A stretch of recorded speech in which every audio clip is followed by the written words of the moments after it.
নমস্কার বন্ধুরা, পাঁচমিশালি রান্নাঘরে আপনাদের সকলকে স্বাগত। আজকে বানিয়ে দেখাবো চিড়ে ভাজা রেসিপিটা খেতে দারুণ লাগে। বাড়িতেই খুব সুস্বাদু আর হেলদি এই রেসিপিটা অনেক সহজেই বানিয়ে নেওয়া যায়। আজকের এই চিড়ে ভাজার রেসিপি দেখে ভালো লাগলে অবশ্যই লাইক শেয়ার করবেন আর কমেন্ট করে জানাতে ভুলবেন না আপনাদের কেমন লাগলো। আর অবশ্যই চ্যানেলটিকে সাবস্ক্রাইব করে পাশে থাকা বেল আইকনটি ক্লিক করে নেবেন নতুন নতুন রান্নার আপডেট সবার আগে পাওয়ার জন্য। এখন বানিয়ে দেখাচ্ছি চিড়ে ভাজা রেসিপি। আজকে বানিয়ে দেখাবো চিড়ে ভাজা। তার জন্য এক বাটি চিড়ে নিয়েছি, চিড়েটা ভালো করে বেছে রেখেছি। আর নিয়েছি বাদাম হাফ কাপ, নিয়েছি দুটো শুকনো লঙ্কা, কারি পাতা, আর এখানে একদম অল্প অল্প করে নিয়েছি হলুদ গুঁড়ো, গোলমরিচ গুঁড়ো, নুন, আর নিয়েছি কিশমিশ 2 টেবিল চামচ, রিফাইন অয়েল নিয়েছি 1 টেবিল চামচ, আর চাট মশলা নিয়েছি। এখন কড়াইয়ের মধ্যে দিয়ে দেবো চিড়ে। শুকনো কড়াইয়ের মধ্যে চিড়েটা দিয়ে দিচ্ছি।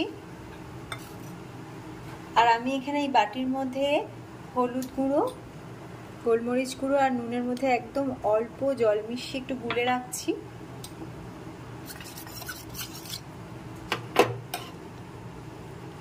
এবার চিড়েটাকে একটু নেড়ে চেড়ে শুকনো কড়াইয়ের মধ্যে ভেজে নেব। চিড়েটা ভাজার সময়ই অল্প অল্প করে চামচে করে ওই হলুদ, গোলমরিচ আর নুন মেশানো জলটা একটু একটু করে মিশিয়ে নেব এর মধ্যে। একেবারে পুরোটা না দিয়ে ভাজতে ভাজতেই অল্প অল্প করে পুরো মিশিয়ে নিতে হবে।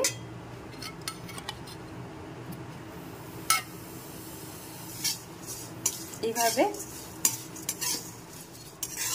এখন চিড়েটা ভেজে নিয়েছি। এবার গ্যাস অফ করে কড়াই থেকে চিড়েটা ঢেলে নেব। এখন কড়াইতে দিয়ে দিচ্ছি তেল,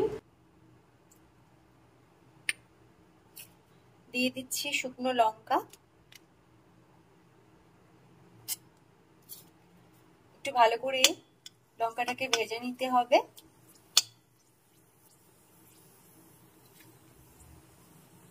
এবার এর মধ্যে বাদাম দিয়ে বাদামটাও ভেজে নিতে হবে।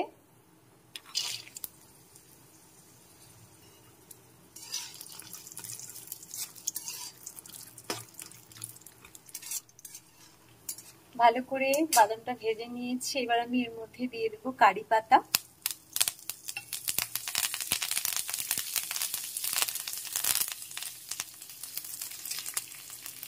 কারি পাতাটা একটু নেড়ে চেড়ে নিলাম। দিয়ে দিচ্ছি কিশমিশ। সবকিছু একসাথে খুব ভালোভাবে ভেজে নিচ্ছি আরো একবার।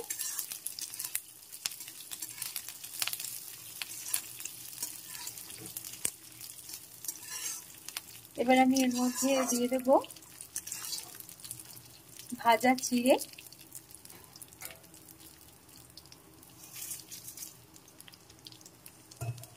সাথে মিশিয়ে নিচ্ছি চাট মশলা। সবকিছু একসাথে ভালো করে নেড়েচেড়ে মিশিয়ে নিতে হবে।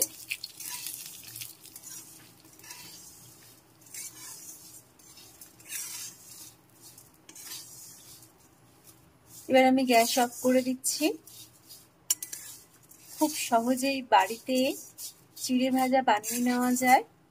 দারুণ হেলদি একটা রেসিপি, খেতেও দারুণ লাগে। এখন গ্যাসটা আমি অফ করে দিয়েছি। একদম রেডি হয়ে গেছে চিড়ে ভাজা রেসিপি।